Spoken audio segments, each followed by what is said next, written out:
Bismillahirrahmanirrahim. Assalamualaikum warahmatullahi wabarakatuh. Pada kesempatan saat ini saya akan mempublikasikan LK 3.1, yaitu tentang menyusun best practice atau menyusun cerita baik atau best practice menggunakan metode STAR, yaitu situasi, tantangan, aksi, refleksi, dan dampak terkait pengalaman mengatasi permasalahan siswa dalam pembelajaran. Lokasi di SD, lingkup pendidikan SDN Negeri 1 Empung Kandong.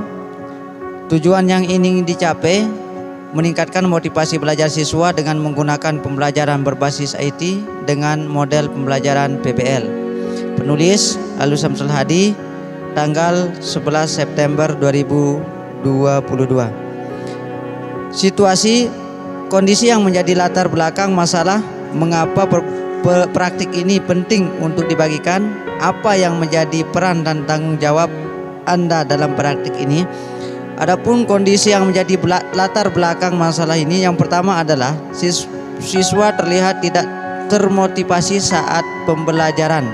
Yang kedua, siswa hanya menerima saja apa yang dijelaskan oleh guru dan tidak pernah bertanya. Dan yang ketiga, siswa terlihat lesu bahkan cenderung tertidur saat pembelajaran berlangsung.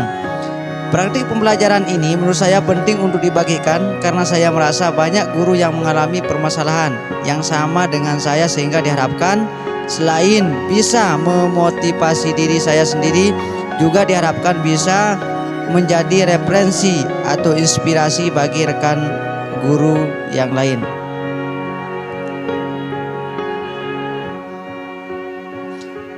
Sebagai seorang guru yang mempunyai tanggung jawab untuk melakukan proses pembelajaran ini secara efektif dengan menggunakan media dan model pembelajaran yang tepat dan inovatif, sehingga tujuan pembelajaran dan hasil belajar siswa bisa tercapai sesuai dengan tujuan dan harapan yang ingin dicapai.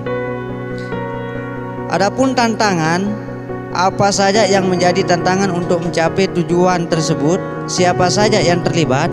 Dari hasil kajian, literatur dan wawancara, penyebab dari pembelajaran yang ingin dicapai yaitu hasil belajar siswa pada pembelajaran IPA pada materi organ gerak dan alat pernapasan manusia adalah: yang pertama, guru belum mengidentifikasi baik itu kondisi awal siswa, lingkungan sekolah, sehingga dalam merancang modul pembelajaran guru hanya fokus pada materi, sehingga saat KBM berlangsung guru tidak menguasai kelas. Yang kedua, guru tidak menggunakan media di dalam pembelajaran sehingga siswa terlihat bosan. Yang ketiga, metode pembelajaran masih terlihat monoton. Dan yang keempat, kurangnya kreatif guru dalam mendesain pembelajaran. Dari penyebab di atas, tantangan yang dihadapi oleh guru adalah: yang pertama, guru harus melakukan diagnostik atau mengecek kesiapan awal siswa sebelum pembelajaran dimulai. Yang kedua, menggunakan media pembelajaran yang tepat. Yang ketiga, menggunakan metode pembelajaran yang kreatif dan inovatif sehingga sesuai karakteristik materi dan karakteristik belajar siswa. Yang keempat, guru harus bisa menumbuhkan motivasi dan rasa percaya diri siswa melalui pembelajaran yang menyenangkan.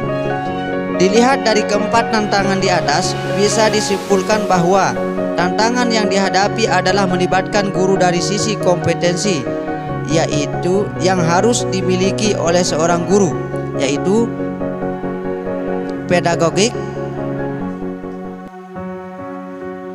dan profesional, sedangkan dari siswa adalah motivasi. Adapun aksi, langkah-langkah yang dilakukan untuk menghadapi tantangan tersebut atau strategi yang digunakan atau bagaimana prosesnya, siapa saja yang terlibat, apa saja sumber daya atau materi yang diperlukan untuk melaksanakan strategi ini. Untuk langkah-langkah yang harus dilakukan oleh guru sesuai dengan tantangan yang dihadapi antara lain: yang pertama, pemilihan alat peraga atau media.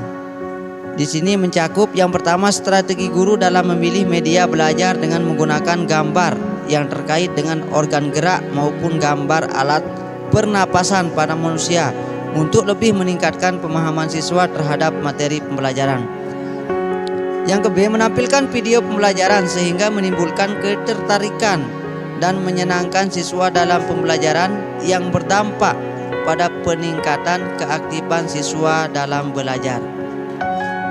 Yang kedua, pemilihan model pembelajaran. Metode yang dilakukan guru dalam memilih model pembelajaran dengan terlebih dahulu guru itu harus memahami karakteristik siswa dan karakteristik siswa agar proses pembelajaran sesuai dengan tujuan dan harapan serta mencapai hasil yang diinginkan. Di sini guru memilih model pembelajaran PBL. Dalam memilih model pembelajaran, guru terlebih dahulu mempelajari apa saja model pembelajaran, lalu memahami karakteristik siswa dengan melihat kemampuan dasar siswa dan kebiasaan siswa. Setelah itu mendalami karakteristik materi pembelajaran. Sumber daya yang diperlukan dalam pemilihan metode pembelajaran antara lain: yang pertama, kompetensi guru dalam membuat RPP atau modul ajar. Yang kedua, kreativitas guru dalam mendesain kegiatan pembelajaran sehingga siswa terlihat lebih aktif dalam pembelajaran. Selanjutnya, menyiapkan proyektor LCD agar siswa senang dalam belajar. Refleksi hasil dan dampak.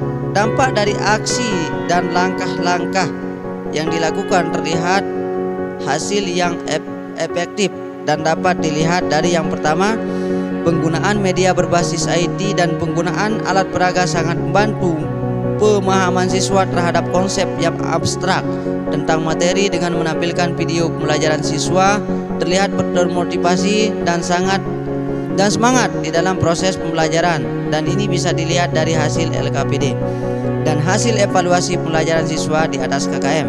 Yang kedua, pemilihan model pembelajaran dan juga kegiatan yang berpusat pada siswa sangat mempengaruhi dan dapat meningkatkan motivasi siswa dalam belajar. Respons siswa terhadap kegiatan pembelajaran dan aksi yang dilakukan dapat dilihat siswa terlihat senang dari hasil refleksi akhir pembelajaran, seperti yang pertama, siswa terlihat termotivasi pada saat proses pembelajaran.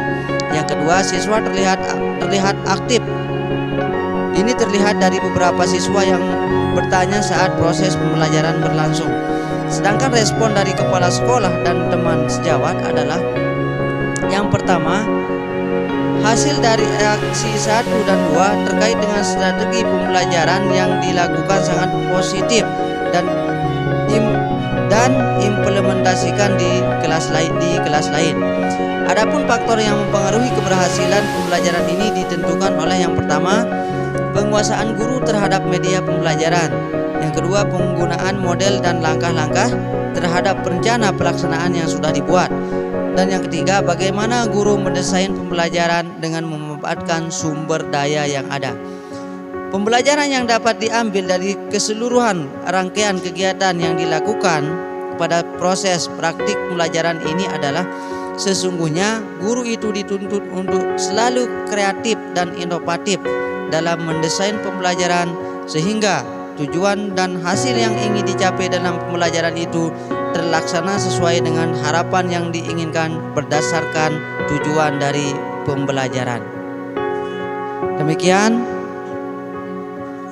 hasil publikasi LK 3.1. Saya akhiri dengan ucapan Assalamualaikum warahmatullahi wabarakatuh.